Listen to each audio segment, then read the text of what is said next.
you guys a good idea of how the draft is going to turn out for this year's draft. Let's just look at Cade Cunningham, Jalen Green, Evan Mobley, Scotty Barnes, Jalen Suggs, Josh Giddey, Jonathan Kuminga, Franz Wagner, Davion Mitchell, Zaire Williams, James Bouknight, Joshua Primo, Chris Durante, Moses Moody, all rounded out the lottery. That's the first through the 14th pick in the NBA draft. Now, if you look at the the rookie team selection, Cade Cunningham, Jalen Green, Evan Mobley, Scotty Barnes. If I'm not mistaken, Josh Giddey made it. NCAA tournament. That's normally when you show scouts that you really that guy. But him being 7 foot, 195 pounds is mostly why he's, favored on this right here.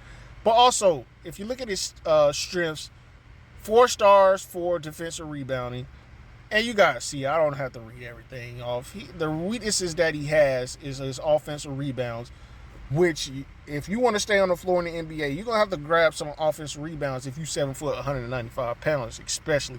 Because if you're going up against Joel Embiid, Nikola Jokic, Giannis Antetokounmpo, Brook Lopez, Bam Adebayo, even though he's undersized, he's played bigger than what he is.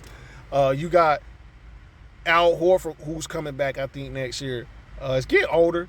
Probably slowing down, but hey, he's coming back. Robert Williams as well. So you got Rudy Gobert out there. You got Anthony Davis. You got all these bigs, Karl Anthony Towns, they're going to look at the scouting report and say, he a 7 foot rookie? They're going to go at you, man. So he's projected to be the first overall pick. And if you look at his 32 games played, very decent stat line. Shot 39% from the for three-point range, 60% from field goals, 71% from the line, 14 and 10 he averaged. So he's the first pick.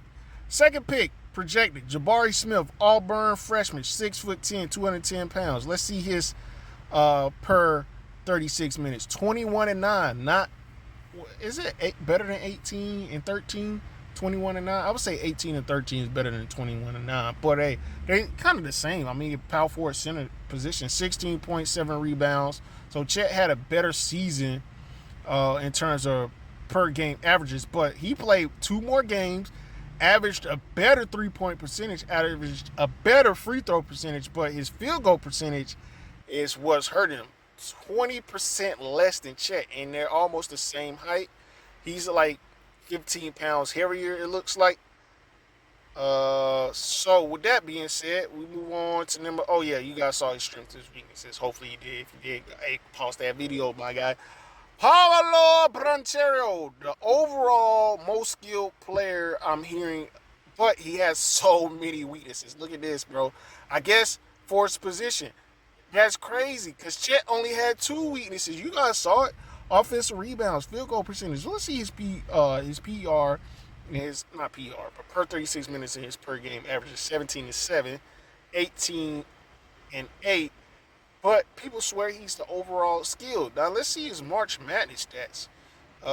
He had a lot of games in March because I think Duke went to the Final Four. So yeah, he did well in March. He didn't have a bad game like Chet. 20, I see 20, 21, 23, 10 and 10, 18, 20, 17. So he did his game. He did well. Skipping one. Jaden Ivey, sophomore from Purdue, 6'4" guard, 200 pounds. Strengths, weaknesses, you guys see it. Per game averages 17 and 4. 17, 3 and 4. 19, 3 and 5. So, March Madness, let's see if he was able to perform solidly enough. 22, 10, 17, 23 straight 20-point games. That's very decent. Not to go too far off topic. So, we got Kentucky. Shadon Sharp. I guess that's how you pronounce his name. All these freshmen, man. 6'5". No game statistics, strengths, draft age, and wingspan. Dang, that's crazy. So nothing on him. So, hey, it is what it is. This part 1. I'll be back for part 2. Hold on.